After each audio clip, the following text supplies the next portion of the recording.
Welcome back, ladies and gentlemen, gamers alike. We're in part 2 of the Firered Hardcore Nuzlocke.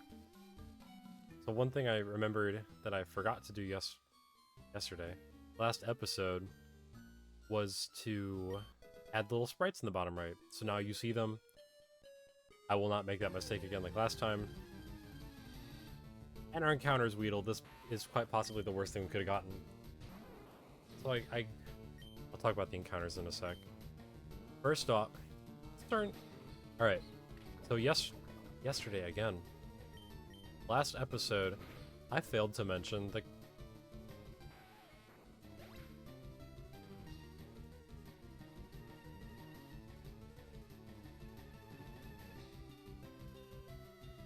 Okay then, great. I guess it's not that big of a loss. Kinda whatever. As I was saying, I failed to mention the comment of the day at the bottom of your screen right there. Yesterday, dude. The previous episode, it wasn't even yesterday, it was hours ago I recorded that. Last episode, okay, the comment was your favorite Kanto Pokemon, so I'm excited to see what kind of comments we got on that one. This episode's comment of the day is your favorite type. Now it can be like a favorite overall, like I like the grass type, I like the poison type. Or it could be like a favorite type combo. So my favorite type is, I don't know, grass fighting or fairy steel or something funky. And I will also be answering these comments of the day. So since I forgot to answer last episode's comment of the day, favorite Kantomon, kind of difficult for me to decide. I have a lot. I really like Kanto. I really like Primape's up there. I really like Bulbasaur. I like Dragonite. I know these are all like normie picks, but like, what else we got? I like Dodrio. Dodrio is really cool. Exeggutor is really cool. I like him in Pokemon Stadium. Poliwrath's cool. Nidoking's obviously the GOAT. It's hard for me to pick a definite favorite. If I had to pick a definite favorite one Kantomon, probably Bulbasaur. If I had to pick a not normie pick, it would probably be Dodrio. Or Kabutops. I really like Kabutops as well. And Aerodactyl, but those are probably more mainstream. Heal. Today's comment of the day. Favorite type. My favorite individual type is probably grass. It flip-flops between that and steel. Favorite dual type is easily water ground. Like, come on. Water ground's the GOAT. My GOAT, Swampert. And it's got a couple other bangers in there, like Whiscash is kind of funny, it's not very good. Gastrodon's good. Seismitoad's whack. Like a good whack. Quagsire's overrated in my opinion. I know. Sinful to hate on Wooper and Quagsire, because they're so haha funny, but like... Yeah, they're funny and they're derpy, but that's about it. Okay, so... As I showed off at the end of last episode... God damn! As I showed off at in the last episode, we got our rare candies. So hopefully you guys don't mind that. I'm doing it regardless. All the big, like, Nuzlocke streamers do it, such as Peachal. He's, like, one of the biggest advocates for it, just to save time. Take the rare candy pill. It'll save you time and headache. So that's what I'm doing. Which means I will, if anything, it hurts me in the long run because I'm not getting as many EVs from training on wild Pokemon. And I'm probably going to be skipping as many trainers as I can. Because I don't have to, like, grind on them for EXP or anything, but, you know, you win some, you lose some. While I was in the PK Hex editor, I was looking at my Pokemon, and they all have pretty decent IVs, except for Melina. Melina, our Mankey, has I think a 1 attack IV and a 0 in speed, which is, like, quite possibly the worst possible Mankey we could have gotten. But, like, CERN, UAV, and Shuffle had really decent IVs for random mons. They were all in the, like, 20s. The lowest I saw was, like, 11 on CERN or something. It is a shame that we missed out on Beedrill, but I guess I should talk about that real quick.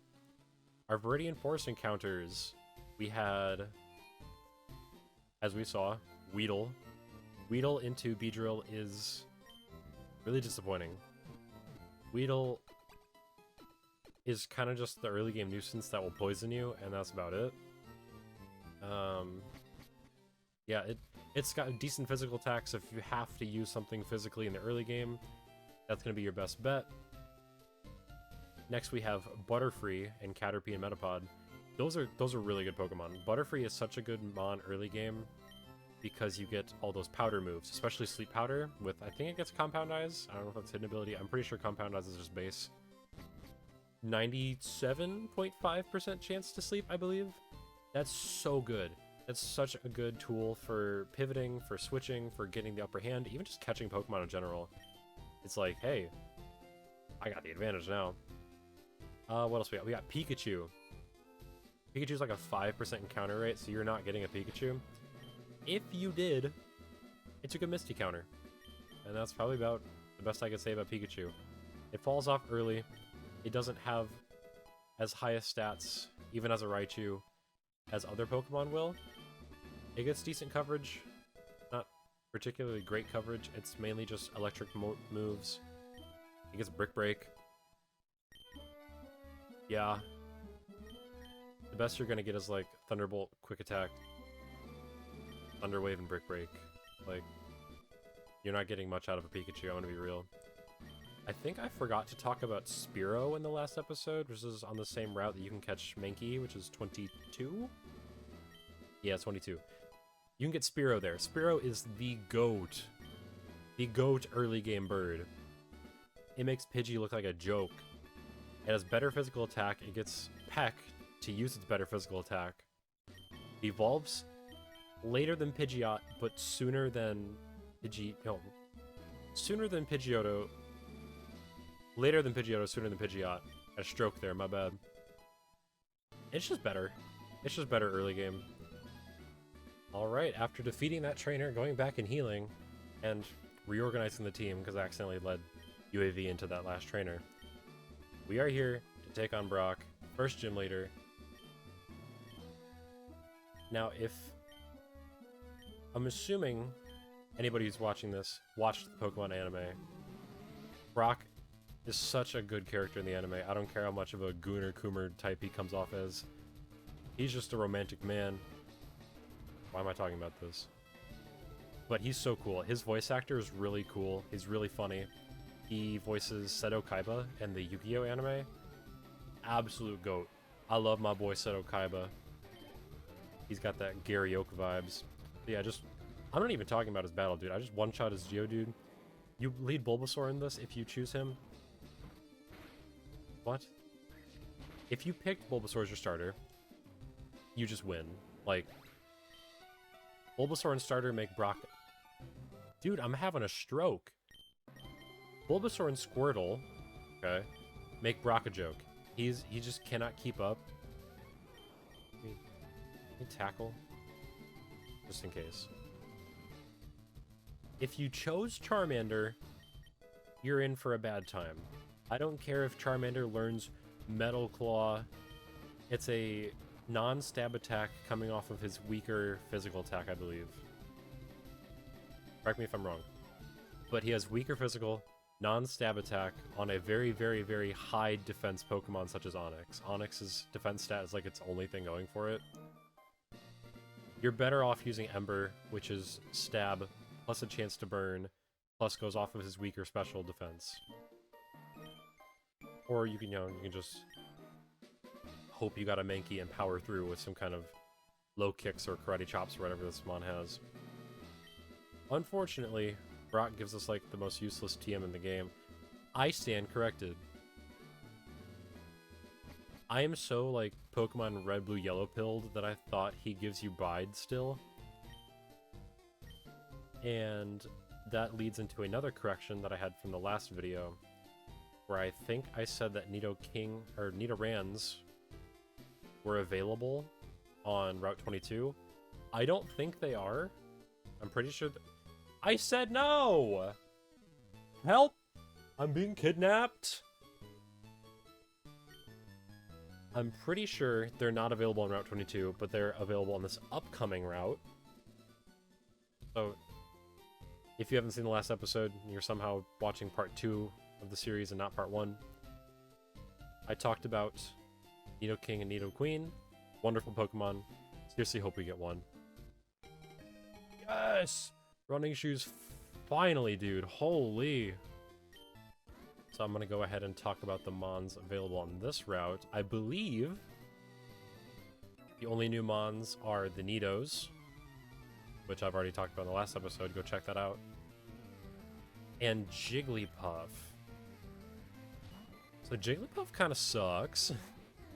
As unfortunate as it is, and as deceitful as the anime may come out to be, Jigglypuff is not that prevalent and is not that good at making people fall asleep. 55 accurate Sing sucks. More often than not, you're gonna miss it. Even that doesn't make sense, but like, you roughly have a 50-50 shot. It's 55, but the 5% really doesn't matter when you're missing 45% of the time. You basically might as well be missing all the time. Because other than a wide move pool and a big, thick HP stat, Jigglypuff and, in turn, Wigglytuff suck so bad. They're a normal type, and part of the course for normal types, they get a billion gajillion coverage moves. But that's about it. Who cares if you can learn Thunderbolt, Ice Beam, Flamethrower, or whatever, if your special attack stat ain't that hot, and you're slow as shit? Like, what are you outspeeding? Oh boy, you've outsped the 17th Graveler of this game. I think that's the only new Pokemon on the route. However, there's another Pokemon available later in the Pokemon Center, that being Magikarp. You may be thinking, wow, what's... Oh my god, I forgot to put it to set mode. I'm on fraud status right now. Turbo Bozo, I need to set my game to set mode, where I'm not prompted to switch out. Thankfully, I haven't done it yet. I've been so used to playing a Scarlet and Violet challenge run, where they don't offer that, where you can disable it in Scarlet and Violet. So I forgot that you can change it in this game. So I'm going to change that real quick after this battle. Alright, let's go to the options. I can't believe I forgot to change this. Set mode. Boom, there we go. I can't believe I was on Fraud Watch for that long. That's so embarrassing. But it won't happen again. So, not like I took advantage of it anyways. Okay, as I was saying, with Magikarp being available up here, Magikarp and in turn Gyarados is probably one of the greatest Pokemon to ever be made. Gyarados is such a crutch Pokemon for anybody playing any game it's available in. I'm pretty sure the only game it isn't available in is Black and White until the post game. Now, it might sound stupid to be buying a Magikarp for 500 Pokédollars, but this Pokemon is so worth it. It is quite possibly the greatest Pokemon for any Nuzlocke, and there's a big reason why Pichal bans it in the majority of his vanilla playthroughs. It's a bulky, strong physical attacker with not that bad special attack, so pre-Gen 4, this thing can use Surf, and it can do some damage with its stab attack. It is just such a good Pokemon to just throw random physical TMs on, like Return, Earthquake, Secret Power, Strength, whatever the hell you want, and it will kill things. It is so strong. It even gets Dragon Dance later in the game, and I think it gets Dragon Rage in this game, which it's not that crazy by the time you get it, but Dragon Rage is still Dragon Rage. Like, it's 40 damage set at a fairly early-ish time in the game, so it's pretty decent if you have nothing better. Again, with the Smite naming theme, we have Charybdis, The Scourge of the Sea. Alright, we're back. I leveled up Charybdis to level 15? Yes, level 15, so that she knows Tackle. And I'm going to end off this episode by talking about Mount Moon and its potential encounters. So, I guess whatever we find is the first thing I'll talk about. Bullet Seed. Pretty decent move. I wouldn't use it on your Bulbasaur if you have one right now. Zubat. Okay, so the first Pokemon we'll talk about is Zubat. This will be our encounter, hopefully. Do I even dare? I don't think I even dare fighting it. I think I just switched to, like, Stern and Vine Whip it. Regardless, Zubat cannot evolve into Crobat in this game until the post-game. So, big unfortunate kick to Zubat and its viability. However, it's not awful. It evolves I think it's at the level cap for Misty. And it's fairly strong for the time that you can have it available. Unfortunately, we have an Electric Gym coming up, but after that, we have Erica, so it won't be all that bad. Zubat doesn't get that many moves. It gets flying moves. I don't even know if it gets Sludge Bomb. It's Bite, Fly, Infuse Ray.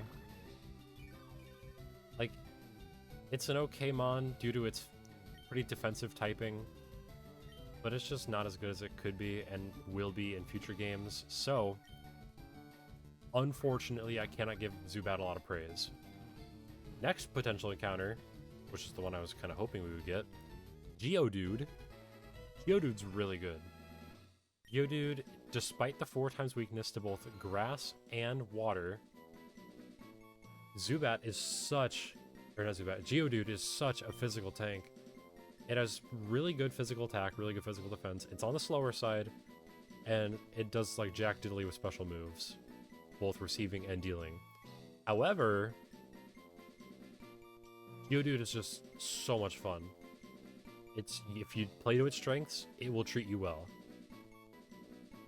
Due to lack of any other creative nicknames, we're going Big Flappa. After Geodude, we have Paris. So unfortunately, Paris kind of sucks. Paris has the unfortunate bug and grass typing.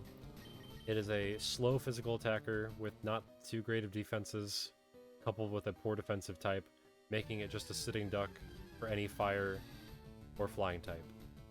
Fun fact though, in RBY, Bug is weak to Poison, and vice versa, Poison's weak to Bug.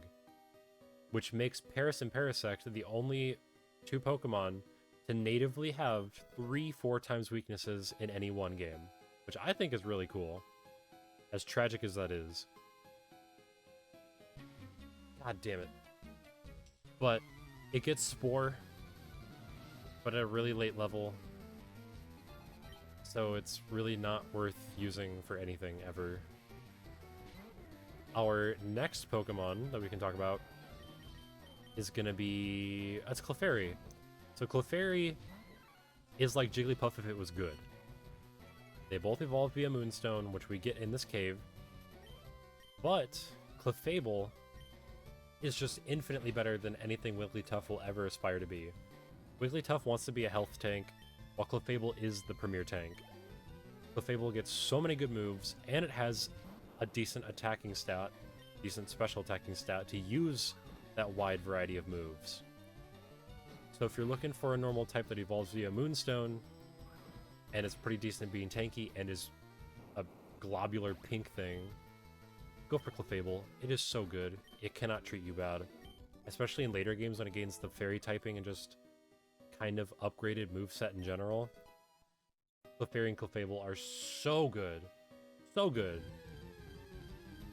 So unfortunately, due to just recording time's sake, I think this is where we're going to have to end it for now.